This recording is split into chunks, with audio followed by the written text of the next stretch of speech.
कुछ दिनों बाद दीपावली का पर्व है और दीपावली पटाखों का त्यौहार है। जैसा कि बताया कि दीपावली में दीप भी जलाए जाते हैं, लेकिन उसके अलावा खुशियों के रूप में काफ़ी पटाखे फोड़े जाते हैं। लाखों रुपए खर्च भी होता है इसमें। इसके साथ-साथ इसमें ये भी होता है कि पॉल्यूशन भी खराब होता है। तो इसके लिए जबलपुर के नागरिक उपभोक्ता मंच के डॉक्टर पीजी नाज पांडे ने ना ग्रीन ट्रिब्यूनल में एक याचिका भी लगाई थी पिछले साल और उसमें निर्णय भी हुआ था, लेकिन उस निर्णय का आज तक पालन भी नहीं हुआ है। और आज कंडीशन ये है कि उस बार फिर ग्रीन ट्रिब्यूनल को एक आदेश जारी करना पड़ा कि ये सारे कलेक्टर्स वगैरह जो ज़िले के हैं, वो इस पे मतलब निगरानी रखेंगे और उस पे रोक करेंगे। लेकिन अभी तक जबलपुर में ऐसा कोई भी आदेश कलेक्टर ने लागू नहीं किया। आज हम पीजी पांडे जी से बात करते हैं और जानते हैं कि उन्होंने ये याचिका किस लिए लगाई थी।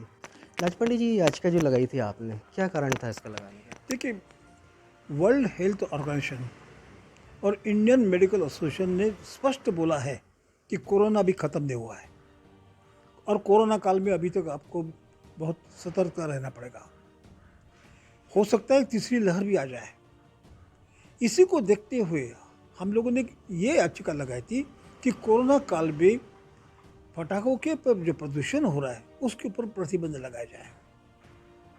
हमारा कहना ये था कि जबलपुर, इंदौर, भोपाल, ग्वालियर, इन चारों नगरों में पटाखों पर पूर्णतः प्रतिबंध लगे और अन्य शहरों में ग्रीन पटाखे रहे और वो भी 2 घंटे के लिए रहे।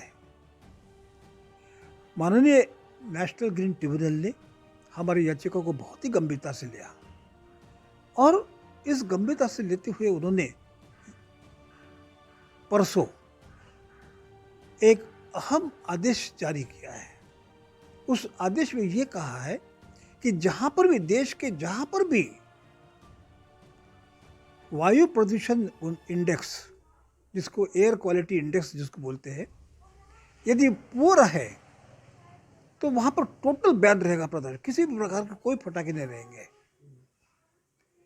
और यदि मॉडरेट है वायु के एयर क्वालिटी इंडेक्स, तो वहां पर केवल ग्रीन पटाखे रहेंगे, वो भी केवल 2 घंटे के लिए रहेंगे। अच्छा, लेकिन ये ग्रीन पटाखों का कैसे हम ये लोग पता करेंगे?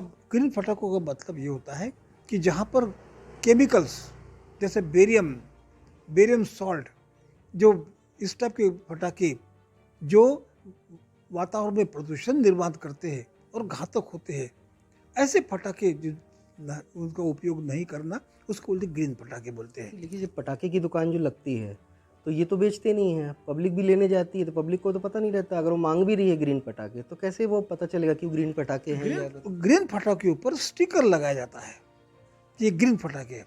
लेकिन हो क्या गया है, इस टाइप के गलत काम हो रहा है कि बड़े बड़े पटाखे जो हानिकारक है, जो घातक है, उनके ऊपर भी ग्रीन का पटाखों का लेबल लाया जा रहा है। अब जिला प्रशासन को यही काम कार्रवाई करना है। माननीय एनजीटी ने और सुप्रीम कोर्ट ने स्पष्ट कहा है कि यदि मान लीजिए पटाखे के ऊपर नियंत्रण नहीं किया गया तो उसकी जिम्मेदारी अधिकारियों पर रहेगी और कार्रवाई करना अत्यंत आवश्यक है। अच्छा, इसमें पॉल्यूशन कंट्रोल बोर्ड का भी बड़ी अहम भूमिका रहती है, लेकिन पॉल्यूशन कंट्रोल बोर्ड तो इसमें कोई ध्यान नहीं देता इस वक्त।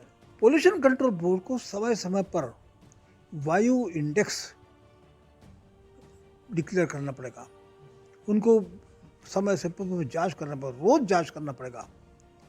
क्योंकि स्थिति यह है कि पिछले साल जब आदेश हुआ था, इसके बावजूद भी दिवाली की रात पे बहुत सारे भारी भरकम मात्रा में पटाखे फोड़े गए।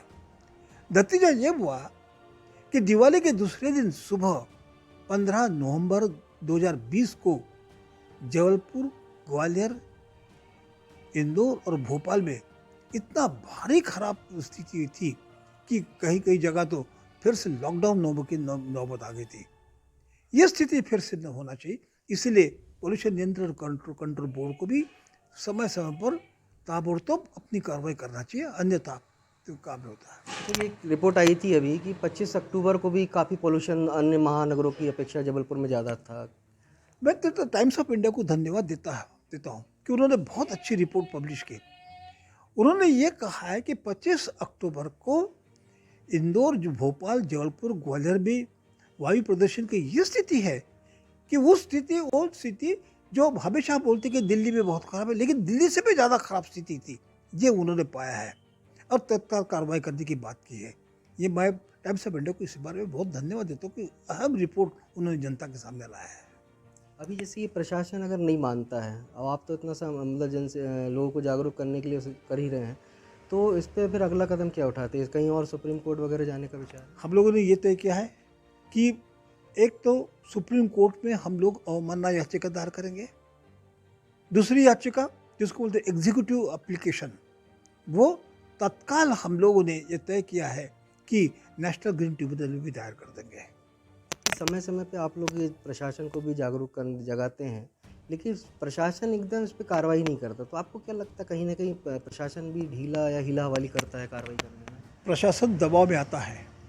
पिछले साल ऐसे हो गया था, प्रशासन ने कार्रवाई शुरू कर दी, लेकिन नेताओं ने इतना दबाव डाला कि प्रशासन के हाथ ढीले हो गए थे। ये स्थिति अब नहीं होना चाहिए, इसीलिए सुप्रीम कोर्ट ने बिल्कुल स्पष्ट बोला है कि तत्काल कार्रवाई करें, अन्यथा अधिकारियों पर भी जवाबदेही माना जाएगा। तो अब जैसे अभी आप बता रहे कि नेता लोग दबाव डालते हैं, तो अगली जो जैसे आने वाले समय में आप जैसे बोल रहे हैं कि सुप्रीम कोर्ट में हम दायर करेंगे याचिका, तो उसमें क्या नेताओं को भी टारगेट करेंगे? जी, हम लोगों ने ये तय कर डाला है कि नेताओं के नाम लेकर याचिका दायर करेंगे।